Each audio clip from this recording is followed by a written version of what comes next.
चलिए अब आपको सीधी तस्वीरें दिखाते हैं गोरखपुर से, जहां पर खास कार्यक्रम जारी है। सीएम का संबोधन बंदे बंदे बंदे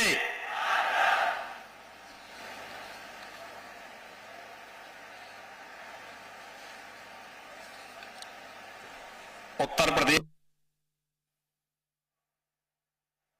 पहले सेंटर ऑफ एक्सीलेंस कि आज के इस लोकार्पण कार्यक्रम में पहली बार पूर्वी उत्तर प्रदेश गोरखपुर की धरती पर पधारे टाटा ग्रुप के चेयरमैन एन चंद्रशेखरन जी का आज इस कार्यक्रम में और इस सेंटर ऑफ एक्सीलेंस के बहाने गोरखपुर आगमन हुआ है। मैं इस अवसर पर अपने उज्जवल भविष्य के प्रति आशान्वित इस यहां की युवा पीढ़ी की ओर से टाटा ग्रुप के चेयरमैन एन चंद्रशेखरन जी का हृदय से स्वागत करता हूं, अभिनंदन करता हूं।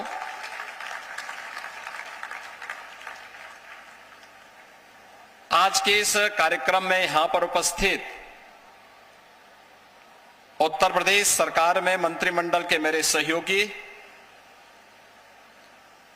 डॉक्टर संजय निषाद जी, लोकप्रिय सांसद श्री रवि किशन जी, महापौर doctor Manglesh Srivastava ji,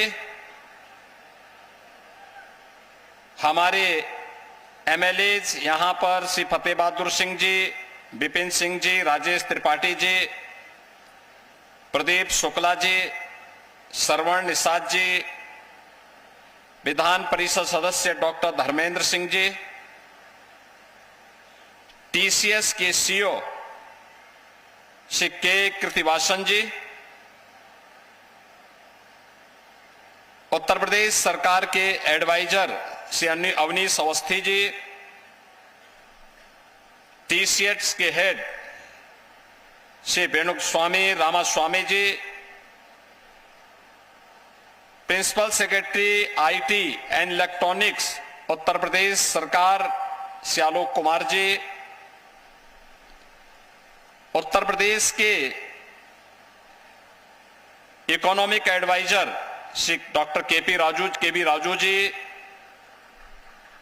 director Uttar Pradesh state forensic institute Shri GK Goswami जी,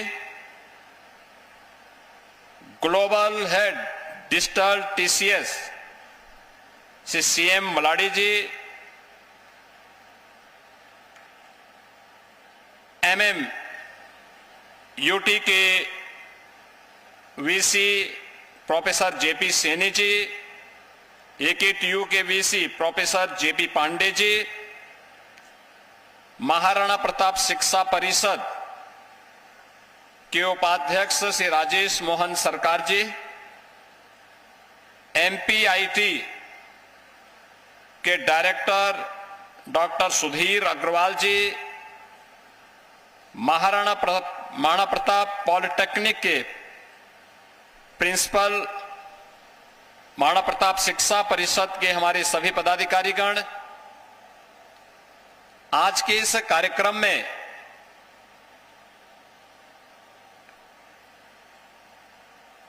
टाटा ग्रुप से जुड़े हुए हमारे सभी अधिकारीगण, महाराणा प्रताप शिक्षा परिषद और पूर्वी उत्तर प्रदेश के तमाम तकनीकी संस्थाओं से जुड़े हुए सभी अन्य यहां पे उपस्थित अधिकारीगण, गोरखपुर समेत उत्तर प्रदेश के अलग अलग जनपदों से उपस्थित हमारे भारत के भविष्य मेरे युवा साथियों, मैं सबसे पहले पूर्वी उत्तर प्रदेश के इमर्जिंग टेक्नोलॉजी के इस पहले सेंटर ऑफ एक्सीलेंस के लिए टाटा टेक्नोलॉजीज के द्वारा जो गोरखपुर में स्थापित किया गया है, इसके लिए टाटा ग्रुप को हृदय से धन्यवाद देते हुए आप सभी युवाओं को, जिनको यहां पर ट्रेनिंग लेने का और अपने भविष्य को संवारने और आगे बढ़ाने का एक प्लेटफॉर्म प्राप्त होगा, इसके लिए मैं हृदय से आप सबको बधाई देता हूं, अपनी शुभकामनाएं देता हूं। मित्रों, यह गोरखपुर की धरती ही नहीं बल्कि पूर्वी उत्तर प्रदेश, पश्चिमी उत्तर बिहार और नेपाल की तराई से जुड़े हुए नौजवानों के लिए, अन्नदाता किसानों के लिए, आधी आबादी महिलाओं के लिए एक टेक्नोलॉजी की ज्योति बनकर के न केवल पूर्वी उत्तर प्रदेश बल्कि भारत के विकास के लिए एक नया प्रकाश देने का माध्यम बनेगा। टाटा समूह के सहयोग से स्थापित एआई एवं इमर्जिंग टेक्नोलॉजी पर केंद्रित यह सेंटर ऑफ एक्सीलेंस न केवल वर्तमान की बल्कि भविष्य की उन आवश्यकताओं की पूर्ति करने में सहायक होगा जो आत्मनिर्भर भारत और विकसित भारत की प्रधानमंत्री जी की संकल्पना है, और उनकी संकल्पना के अनुरूप आत्मनिर्भर और विकसित उत्तर प्रदेश को बनाने के लिए जो हम लोगों ने रोड मैप अपना तैयार किया है, उस रोड मैप के लिए एक प्लेटफॉर्म का काम करेगा, जहां पे आर्टिफिशियल इंटेलिजेंस के साथ ही machine learning, data science, cyber security, space technology जैसे डिजिटल युग के मेजर पिलर्स पर विशेष फोकस करते हुए आज इस सेंटर ऑफ एक्सीलेंस को आगे बढ़ाया जा रहा है, इसका लोकार्पण किया जा रहा है। इसके साथ ही ड्रोन एवं 3D प्रिंटिंग जैसे इनोवेटिव टेक्नोलॉजी, स्पेस टेक्नोलॉजी जैसे उन्नत क्षेत्रों में भी यहां के युवाओं के लिए एक टेक्नोलॉजी कल प्लेटफॉर्म उपलब्ध हो सके, यह सेंटर ऑफ एक्सीलेंस यहां के युवाओं को उस वैश्विक प्रतिस्पर्धा के लिए तैयार कर सके। आज यह कार्यक्रम इस सेंटर ऑफ एक्सीलेंस से यहां पर प्रारंभ किया जा रहा है। मैं आज के इस अवसर पर इस इमर्जिंग टेक्नोलॉजी के माध्यम से पूर्वी उत्तर प्रदेश के युवाओं के तकनीकी उन्नयन, रिसर्च, इनोवेशन एंड एंटरप्रेन्योरशिप को बढ़ावा देने के लिए मैं इस सेंटर ऑफ एक्सीलेंस के लिए टाटा समूह को हृदय से धन्यवाद देता हूं। मित्रों, यह सेंटर ऑफ एक्सीलेंस इनोवेशन का, स्टार्टअप्स का, पेटेंट्स एंड टेक्नोलॉजी ट्रांसफर को एक नई गति भी देगा। यह सेंटर युवाओं, महिलाओं, किसानों के सशक्तिकरण के साथ ही पूर्वी उत्तर प्रदेश जो कभी उत्तर प्रदेश का सबसे बैकवर्ड एरिया माना जाता था, उस क्षेत्र में वहां का युवा, वहां का किसान, वहां की महिलाएं तकनीकी दृष्टि से सशक्त होंगी तो स्वाभाविक रूप से ये पूरा क्षेत्र समृद्ध होगा।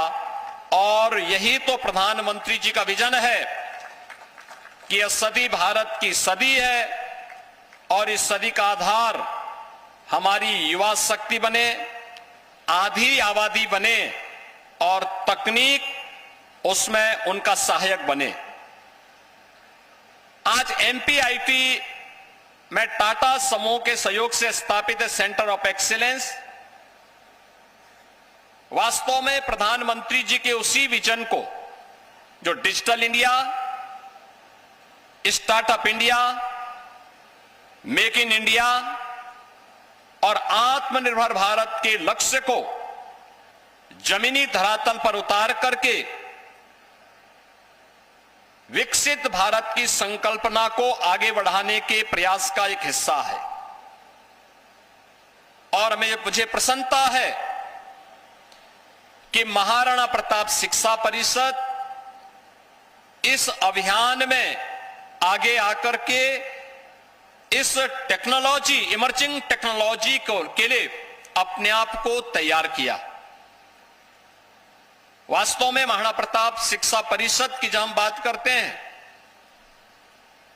1932 में जब देश स्वतंत्र था तब तत्कालीन गोरक्ष पीठाधीश्वर महंत श्री दिग्विजय नाथ जी महाराज ने गोरखपुर में महाराणा प्रताप शिक्षा परिषद की स्थापना की।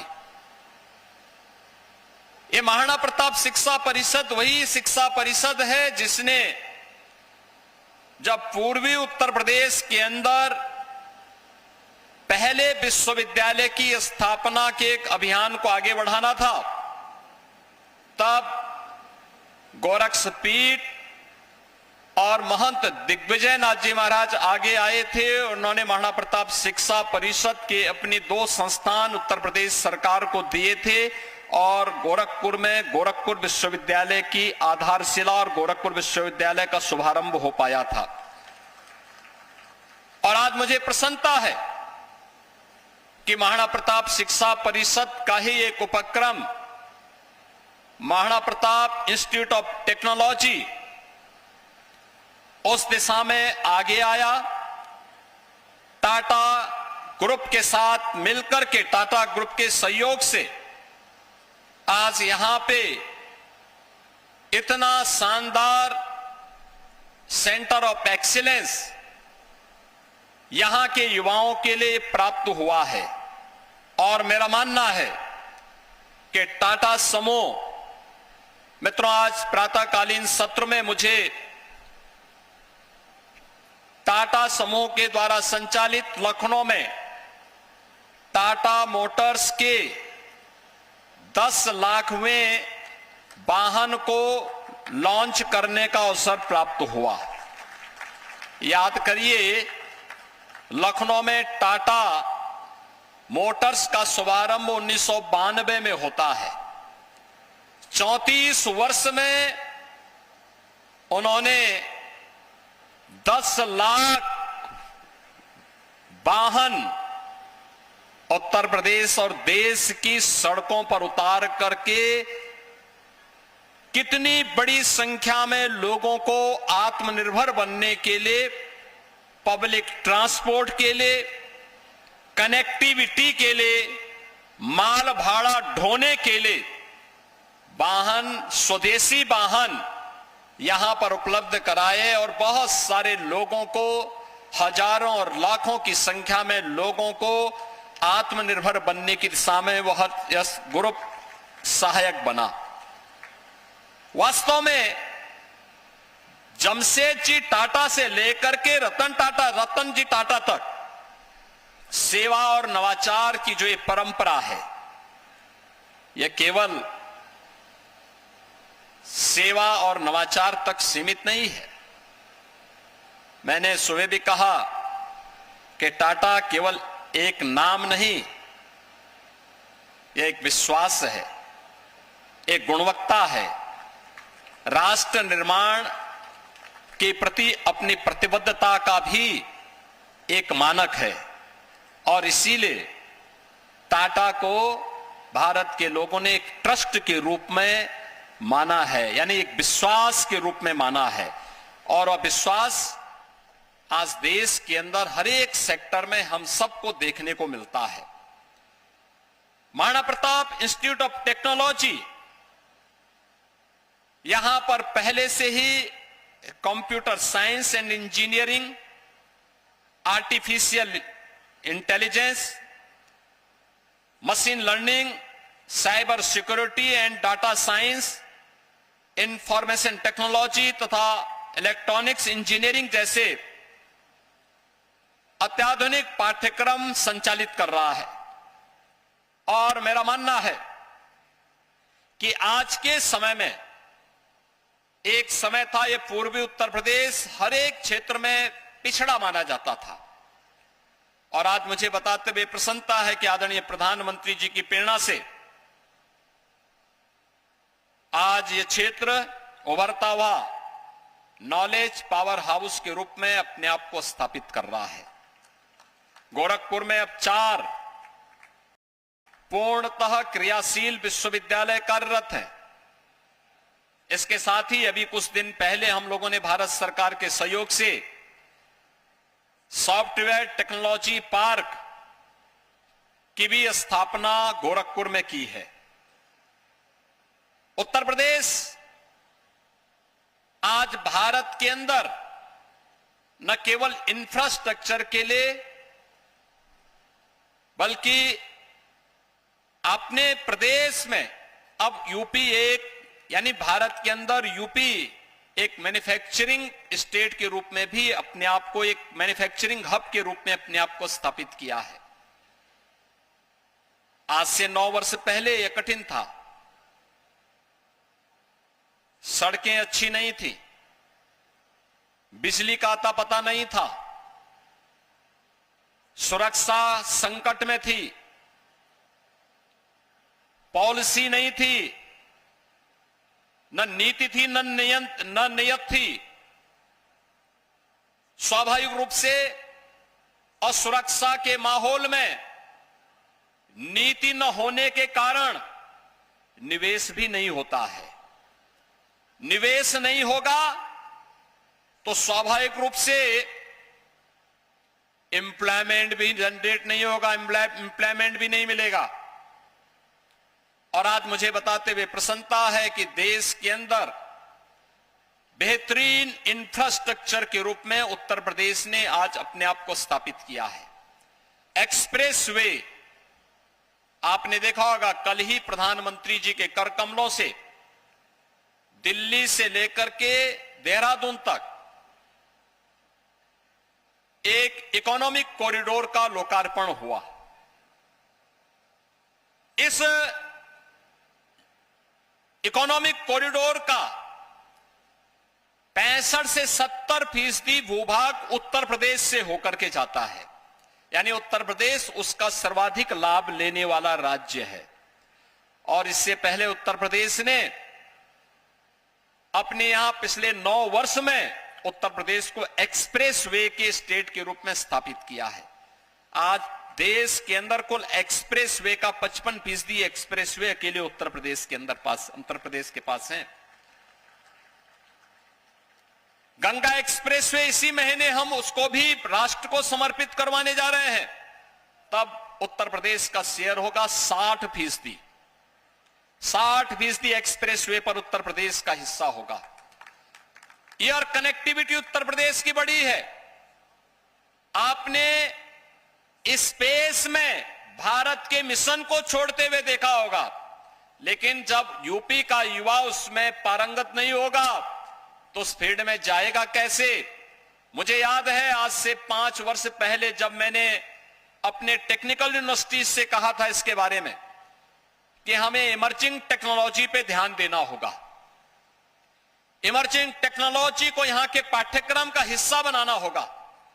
एआई को, ड्रोन टेक्नोलॉजी को, 3D प्रिंटिंग को, रोबोटिक को, साइबर सिक्योरिटी को। आज आप देखते होंगे, आप में से बहुत सारे लोग होंगे जो साइबर फ्रॉड के शिकार हुए होंगे। लोग बोलते नहीं है, दोस्तों को जरूर करेंगे, लेकिन जब स्वयं चपेटे में आते हैं तो उस समय या तो छुपाते हैं या फिर इधर उधर कानाफूसी करते हैं। लेकिन यह एक चैलेंज हो चुका है और आज इसके लिए कार्य, अगर हमने समय के पहले इसके बारे में सोचा नहीं तो वास्तव में एक संकट हम सबके सामने आएगा। और उसी संकट से उभारने के लिए जब इस पर कार्य प्रारंभ हुआ, आज मुझे प्रसन्नता है ये पाठ्यक्रम प्रारंभ हुए और इसमें हमारे युवा भी आज पारंगत हो रहे हैं। मैं आज इसके बारे में बात कर रहा था। टाटा समूह के चेयरमैन सामान्य से एन चंद्रशेखरन जी से मैं चर्चा कर रहा था, एआई का उपयोग कैसे हो सकता है प्रत्येक क्षेत्र में।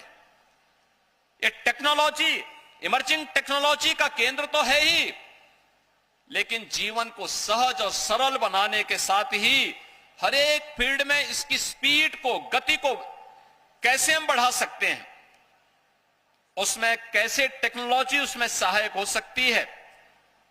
आज व्यापक संभावनाएं हैं और मैं आप जो युवा यहां पर आए हैं, इतने हजारों की संख्या में युवा यहां पर आए हुए हैं, इन सबसे मैं कहूंगा वे यहां पर देखें, जब यहां पे सेंटर ऑफ एक्सीलेंस के बाहर कुछ स्टार्टअप्स लगे हैं, कैसे इसका उपयोग किसान कर सकता है, कैसे मेडिकल हेल्थ केयर में इसका उपयोग हो सकता है, कैसे यहां पर हम लोग इस टेक्नोलॉजी का उपयोग जीवन के अलग अलग क्षेत्र में कर सकते हैं।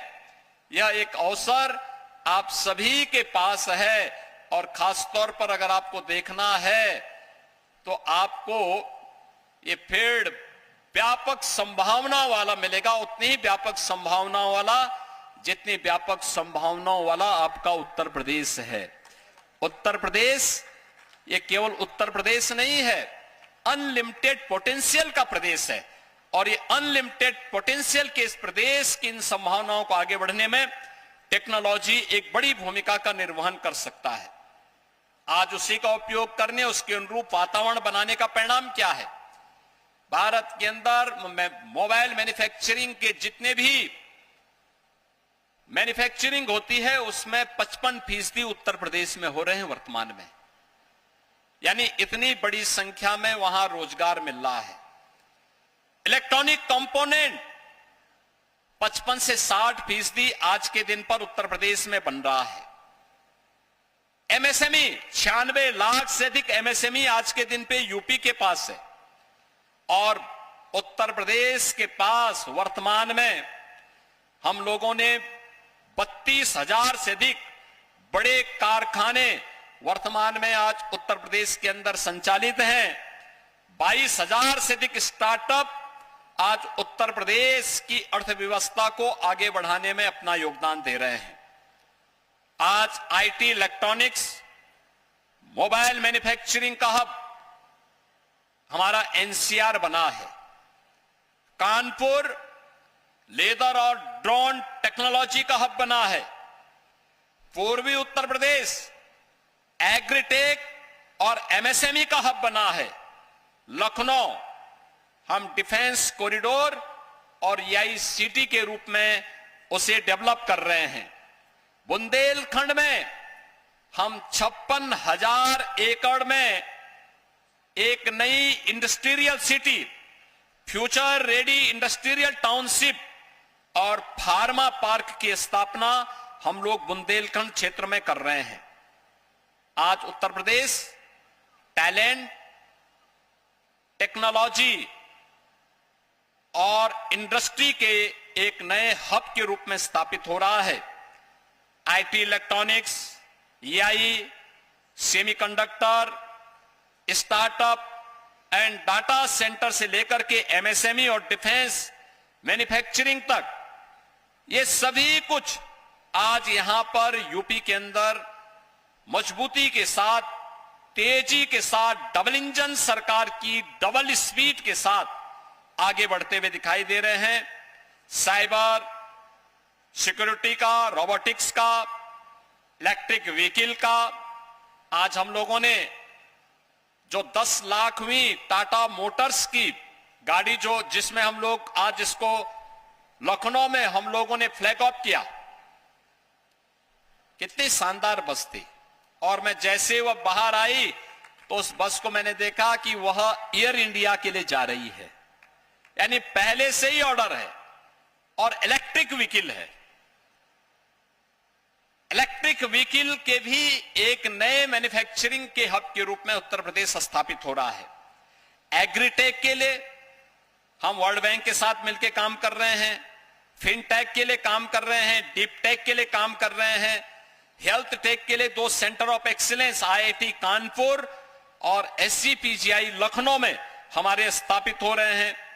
टूरिज्म व हॉस्पिटैलिटी और स्पोर्ट्स जैसे क्षेत्रों में भी आज उत्तर प्रदेश तेजी के साथ आगे बढ़ करके इसमें निवेश के लिए भी, नवाचार के लिए भी और रोजगार के लिए भी इन सभी युवाओं के लिए नए नए द्वार आज उत्तर प्रदेश के अंदर खुल रहे हैं। और मेरा मानना है कि यही आज के समय की आवश्यकता है। हम सबको इसमें अपने आप को पीछे नहीं करना है। यहां पे जितने भी इंस्टीट्यूशन से जुड़े हुए युवा आए हैं, मैं यहां MPIT के डायरेक्टर से भी और यहां पे जो फैकल्टी काम कर रही है उन सबसे भी आग्रह करूंगा, इन सभी छात्रों को यहां जोड़ करके इन सभी कार्यक्रमों के लिए इनके अलग अलग प्रकार के पाठ्यक्रम तैयार करिए। किसी के लिए सर्टिफिकेट कोर्स हो, किसी के लिए अन्य कार्यक्रमों का, अब किसी के लिए डिप्लोमा हो, किसी के लिए डिग्री का हो, क्योंकि यही इनके लक्ष्य की ओर आगे बढ़ाएगी। और टारगेट कैसे अचीव किया जाता है? उत्तर प्रदेश में हम लोगों ने आज से 3 वर्ष पहले Uttar Pradesh institute of forensic institute, state institute of forensic sciences की स्थापना की थी।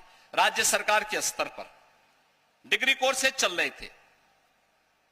भारत के अंदर 3 नए कानून बनने के बाद 7 वर्ष से ऊपर की प्रत्येक सजा में फॉरेंसिक एविडेंस आवश्यक हो गए। फॉरेंसिक एविडेंस, पहले फॉरेंसिक लैब ही नहीं थी। हम लोग आए 2017 में, हम लोगों ने 12 ऐसी एक ग्रेड की लैब बनाई, 6 हमारी और निर्माणाधीन है। लेकिन जब हर घटना का जिसमें 7 वर्ष से अधिक की सजा होनी है और सजा के लिए आवश्यक है कि आपको फॉरेंसिक एविडेंस उपलब्ध करवाने हैं, तो उसके लिए उतना मैन पावर, उतने आपके पास फॉरेंसिक एविडेंस कलेक्ट करने के लिए टेक्निकल हैंड्स भी होने चाहिए। कैसे होंगे? मैं एक दिन बैठा हुआ था, मेरे सामने प्रदेश सरकार के होम डिपार्टमेंट की ओर से एक प्रस्ताव आया कि साहब हमें 800 से अधिक फॉरेंसिक एक्सपर्ट चाहिए। मेरे पास प्रस्ताव आया तो मैंने होम सेक्रेटरी और DGP को बुलाया। मैंने कहा भी आप पूरे देश के अंदर जाएंगे, 800 आपको फॉरेंसिक एक्सपर्ट मिल पाएंगे, अभी के समय में बहुत कठिन होगा। आपको किस काम के लिए चाहिए मुझे बताओ। उन्होंने कहा 3 नए कानून लागू हो गए हैं। मैंने कहा तैयारी हमारी क्या है? उन्होंने कहा हमारे 12 लैब्स हैं। मैंने कहा 12 लैब से नहीं होगा। हर जनपद में 2-2 मोबाइल फॉरेंसिक लैब भी हम लोगों ने उपलब्ध कराई, यानी 75 जनपद हैं, 150 ये उपलब्ध करवाई गई। 12 बन चुकी हैं, 6 और निर्माणाधीन है। हमने कहा इसको भी एक समय के अंदर पूरा करो। लेकिन आपको ये फॉरेंसिक एक्सपर्ट 800 किस काम के लिए चाहिए? उन्होंने कहा यही तो करेंगे। मैंने कहा नहीं भाई, एविडेंस तो टेक्नीशियन कलेक्ट करेंगे, एक्सपर्ट आपकी लैब का संचालन करेंगे, वे इसमें अपनी एडवाइस देंगे और आप इसकी ट्रेनिंग की प्रोग्राम को आगे बढ़ाएं। उन्होंने कहा बहुत समय लगेगा, कैसे हम काम करेंगे? मैंने कहा आपके पास फॉरेंसिक इंस्टीट्यूट है, हर जनपद से 6-6 पुलिस कर्मियों को बुलाइए, जिनकी रुचि हो, जिनकी उस प्रकार की पढ़ाई हुई हो, उन लोगों को बुलवाइए, पहले चरण में उनकी ट्रेनिंग करवाइए, फिर कैंपस सिलेक्शन करवाइए और एक साथ लगा दें। आज यूपी स्टेट फॉरेंसिक इंस्टीट्यूट के डायरेक्टर भी यहां पर उपस्थित हुए हैं, वो रिटायर्ड आईपीएस हैं, वे भी यहां पर उपस्थित हुए हैं। और उन्होंने जो मुझे बताया, मैं पिछले दिनों मुझसे मिलने के लिए आए थे, मैंने कहा, उन्होंने कहा साहब मैंने 300 जो हमारे टेक्नीशियन थे उनकी ट्रेनिंग मैंने पूरी कर दी है, शेष टीम का मैं कर रहा हूं। यानी यूपी पहला राज्य होगा, इतना बड़ा राज्य होने के बावजूद हर जनपद में हम फॉरेंसिक एविडेंस के लिए टेक्निकल हैंड पावर उपलब्ध करवा रहे हैं। और मुझे लगता है कि सेंटर ऑफ एक्सीलेंस, इसी प्रकार से हमें अलग अलग प्रकार के पाठ्यक्रम तैयार करने पड़ेंगे, उसके लिए युवाओं को उसके साथ जोड़ना पड़ेगा। और मेरा मानना है टेक्नोलॉजी के पास जितना आप नजदीक जाएंगे और टेक्नोलॉजी को अपने साथ जोड़ करके मजबूती के साथ आगे बढ़ेंगे, टेक्नोलॉजी उतना ही आपके हाथों का खिलौना बनेगी, वो आपके लिए कठिन नहीं लगेगी। और ये नौजवान उसके साथ जुड़ेंगे तो न केवल वह अपने टेक्नोलॉजी की दिशा से वे अपने आप को पारंगत मानेंगे, बल्कि शिक्षा के क्षेत्र में, स्वास्थ्य के क्षेत्र में, कृषि और नवाचार के क्षेत्र में, उद्योग के क्षेत्र में कैसे उन्हें कार्य करना है, ये हर एक क्षेत्र में उन्हें आगे मदद मिलेगी। और मुझे लगता है कि यह आज के इस अवसर पर एक महत्वपूर्ण उपलब्धि आप सबको यहां पर उपलब्ध होगी।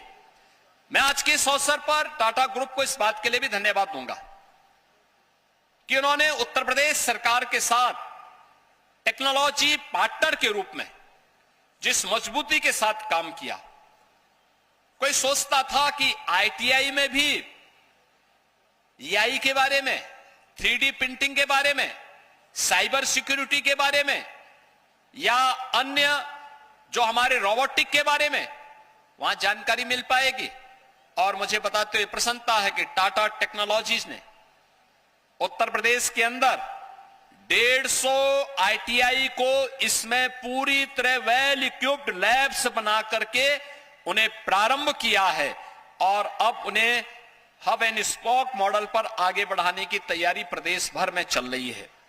ये सभी नौजवान जब इस फील्ड में जानकारी रखेंगे, मेरा मानना है उनके लिए देश में ही नहीं बल्कि दुनिया में भी कहीं भी कार्य की कमी नहीं रहेगी। हर एक क्षेत्र में उनके लिए ढेर सारे अवसर होंगे और उस ढेर सारे अवसर के लिए उन्हें आगे बढ़ करके कार्य करना होगा। इन सभी युवाओं को आगे बढ़ना होगा। अभी इस फील्ड में हम लोग बहुत सारे क्षेत्र में टाटा टेक्नोलॉजीज के साथ, टाटा ग्रुप के साथ मिलकर के सरकार भी और प्रदेश के अलग अलग तबके को भी हम इसके साथ जोड़ करके इन कार्यक्रमों को आगे बढ़ाने का कार्य करेंगे। टाटा टेक्नोलॉजीज के ही माध्यम से आज हमें डिफेंस इंडस्ट्रियल कॉरिडोर में झांसी नोड के पास एक कॉमन फैसिलिटी सेंटर सीएफसी की स्थापना में भी उनकी सहभागिता उत्तर प्रदेश के अंदर इसमें भी हुई है। इसके अतिरिक्त टाटा कंसल्टेंसी सर्विसेज ने नोएडा में भी अत्याधुनिक आईटी और आईटीएस की अपनी जो सुविधाएं थी उसका और सुदृढ़ करके अगले 2-3 वर्ष में जो उनकी क्षमता है उसको दुगनी से अधिक करने के लिए अपने कार्यक्रम को आगे बढ़ाया है। इसके अलावा टाटा ग्रुप ने आगरा, लखनऊ, वाराणसी सहित प्रदेश के विभिन्न भागों में वर्ल्ड क्लास हॉस्पिटैलिटी सर्विसेज की स्थापना, उत्तर प्रदेश को वैश्विक स्तर पर एक उच्च गुणवत्ता वाले पर्यटन यानी टूरिज्म डेस्टिनेशन के केंद्र के रूप में स्थापित करने के लिए भी एक महत्वपूर्ण भूमिका का निर्वहन आज यह ग्रुप कर रहा है। और मुझे पूरा विश्वास है कि जैसे जो पार्टनरशिप नए भारत के निर्माण को लेकर के, भारत के विकसित भारत बनाने की इस परिकल्पना को साकार बनाने के लिए टाटा ग्रुप के द्वारा भारत के अंदर दिया जा रहा है, अपने टेक्नोलॉजी और अपने अन्य सर्विसेज के माध्यम से उत्तर प्रदेश के अंदर एक बेहतरीन साझेदारी टाटा ग्रुप के माध्यम से प्रारंभ हुई है। मुझे पूरा विश्वास है कि न केवल उत्तर प्रदेश बल्कि उसका जो सबसे बैकवर्ड क्षेत्र माना जाता था पूर्वी उत्तर प्रदेश, वहां के युवा और समाज के अलग अलग तबके के लोग इन सभी से लाभान्वित होकर के आगे बढ़ेंगे, न केवल अपने भविष्य को संवारेंगे बल्कि प्रधानमंत्री जी के विजन विकसित भारत, विकसित उत्तर प्रदेश की परिकल्पना को साकार करने में भी वे सभी लोग मदद दे पाएंगे। इस विश्वास के साथ मैं आज के इस अवसर पर एक बार फिर से गोरखपुर में स्थापित, MPIT में स्थापित इस सेंटर ऑफ एक्सीलेंस के लिए आप सभी युवाओं को हृदय से बधाई देता हूं, अपनी शुभकामनाएं देता हूं। टाटा टेक्नोलॉजीज और टाटा ग्रुप को इस केंद्र की स्थापना के लिए हृदय से धन्यवाद देते हुए अपनी वाणी को विराम देता हूं। धन्यवाद। जय हिंद।